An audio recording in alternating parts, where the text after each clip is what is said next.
Sa kaugnay pa rin na balita, naglabas rin ang abiso ang PhilVox para naman sa isang minor sea level disturbance. Kasunod ito mga nanaitalang malakas na lindol sa bahagi ng Russia.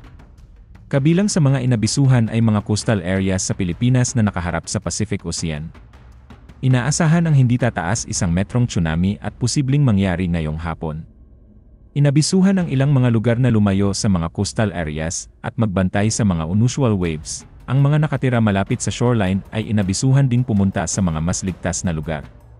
Kabilang narito ang Batanes Group of Islands, Cagayan, Isabela, Aurora, Quezon, Camarines Norte, Camarines Sur, Albay, Sorsogon, Catanduanes, Northern Samar, Eastern Samar, Leyte, Southern Leyte, Dinagat Islands, Surigao del Norte, Surigao del Sur, Davao del Norte, Davao Oriental, Davao Occidental, Davao del Sur at Davao de Oro.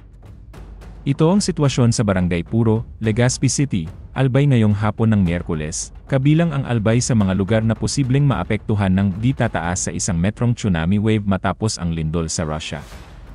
Narito ang sitwasyon ng mga coastal area sa Calayan Island, partikular ang Mainland Calayan at Babuyan Claro, ngayong hapon ng Miyerkules.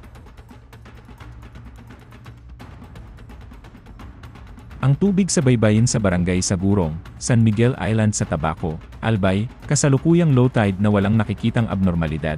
Ang mga baybaying dagat sa Barangay 1 Boulevard, Pio Duran, Albay, ay nananatiling nasa ilalim ng mahigpit na pagsubaybay kasunod ng lindol.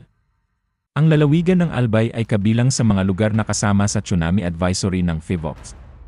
Nagsagawa naman ng emergency meeting ang Cagayan Valley Regional DRRM Council at Office of Civil Defense Regional Office para agad na mapaalalahanan ang publiko sa inaasahang tsunami.